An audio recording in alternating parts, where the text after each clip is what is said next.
up, everybody? Welcome to General Hospital Envy, my GH After Show. This is it. We've reached the end of General Hospital. We have now seen everything that they filmed up until they shut down production back in March, and there's no telling when it'll be back.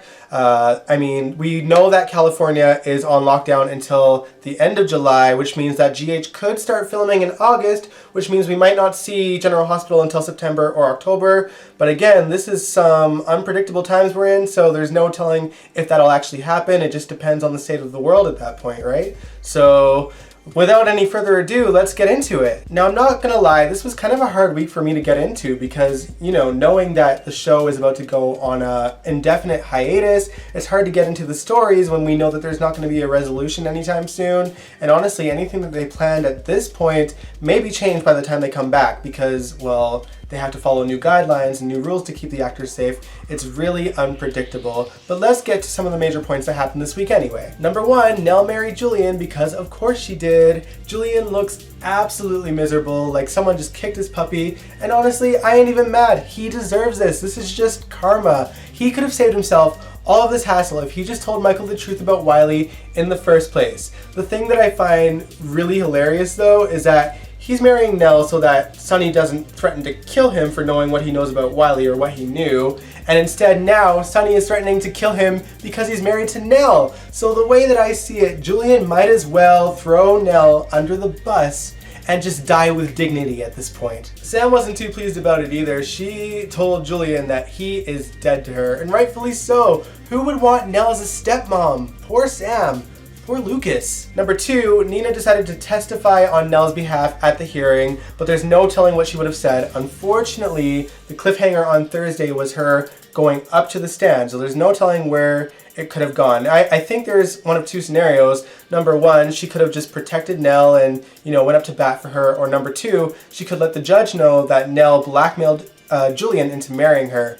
My bet is on the first way because I feel like since Nelle has been fondling that necklace the whole time at the hearing, that Nina would have spotted it and then went up to bat for Nelle the moment she did.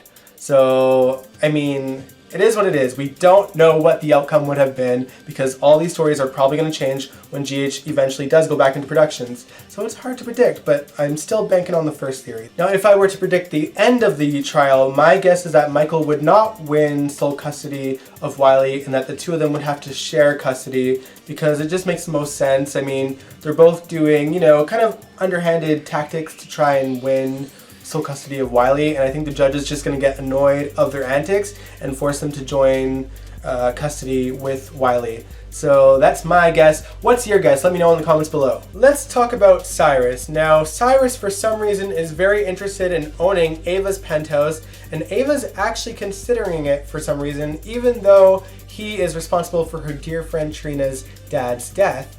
And Sonny catches wind of it, so it took all of 2 minutes to undo the really nice scenes between Sonny and Ava from last week. What can you do? Speaking of Ava though, both she and Nicholas are still trying to push each other into the arms of their exes, and this story is kind of silly to me. I honestly believe that Ava at this point probably sees Franco as more of a brother figure. Even though they did have a thing a long time ago, they just seem like brother and sisterly whenever they chit-chat together. So I don't think that's going to happen. Plus Franco is so in love with Elizabeth, and honestly Elizabeth is so obsessed with Franco that I don't think she's going to run into Nicholas's arms, even if Franco acts like a jerk to her, which he has been lately. But I don't see her just hopping into bed with him. She has, I will admit, grown from the days that she was bed hopping with, Nicholas and Lucky and Jason and all those days. She's grown up. She's a mother of teenagers now, and she's got a lot of maturity under her belt nowadays. Personally, I think Nicholas has a lot more to worry about. Spencer gave him an ultimatum: choose Ava or choose me. And if Nicholas chooses Spencer, then he loses the Cassadine inheritance to Ava, and Nicholas seems absolutely sure that Spencer would want nothing to do with him without the Cassadine riches. But to be honest, the guy's lived without the Cassadine inheritance for the last 4 years, and I don't think he cares. I think maybe when he was a kid and he was kind of stuck up and living in that castle the whole time, he, looked down on the poor, but now I think he just wants his dad back. Nicholas, just use your brain, man. Let's talk about Sonny and Mike for a minute. Now, Mike is at the point where all he can pretty much do is stare at a wall, and Sonny has to make decisions on whether he keeps Mike alive or, you know, lets him go, lets him die, and that is not a decision I would wish on even my worst enemy. Marries has been phenomenal this whole time, and I hate that we didn't get to see the resolution of it, but what can you do?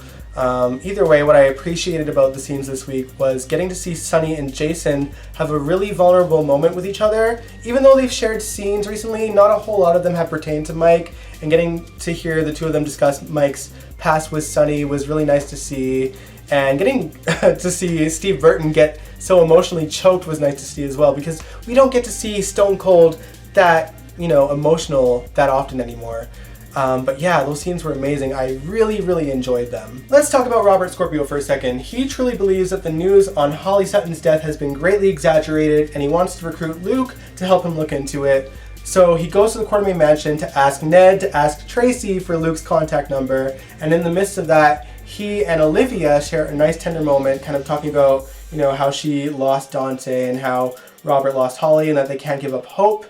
And it was just sweet, and Ned walked in on them holding hands and seemed a little bit jealous.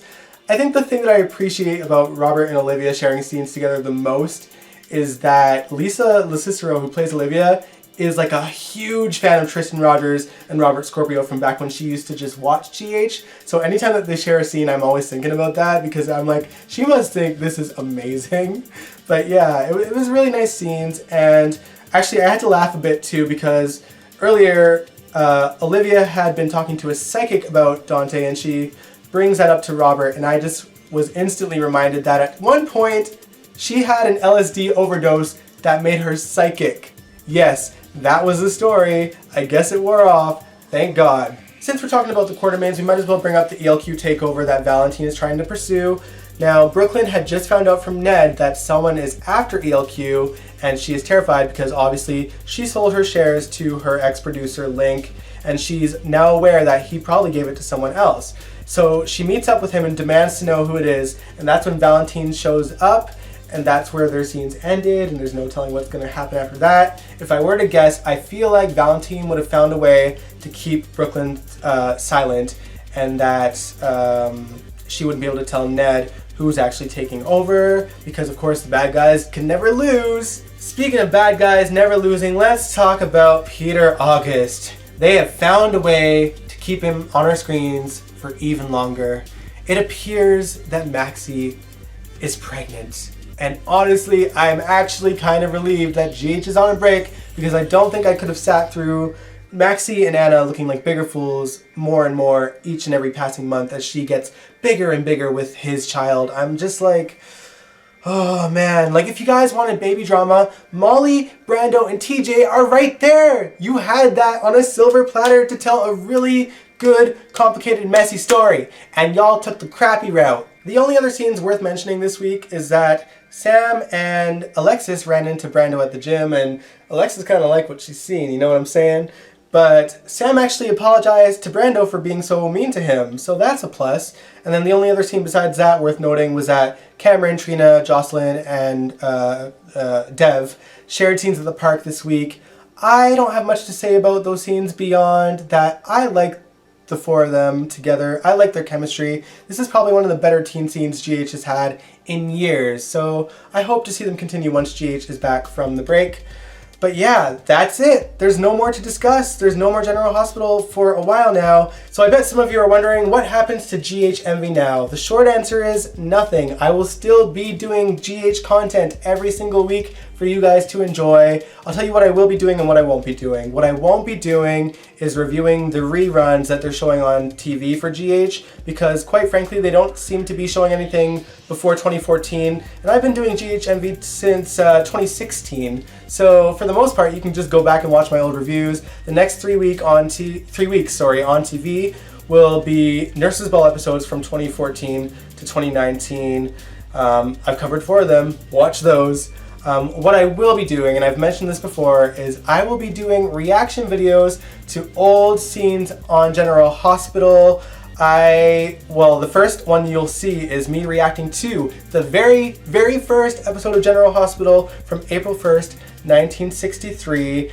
After that, what I want to do is kind of focus on certain characters and certain couples each week and do reaction videos for them so that you guys can be a part of that too. You guys can comment below what videos you want me to see. This upcoming weekend, what I want to do is react to Maxie's best moments because it's actually the 15th anniversary of Kirsten Storms being on General Hospital. So I want to look back at all of her memorable scenes. So let me know in the comments below what Maxie related videos you want to see in the comments, and I will choose the best ones and react to them for your enjoyment. And every week we'll be doing different couples and different characters. So every time I do a video, I will let you know who's next and what's next for the reaction videos.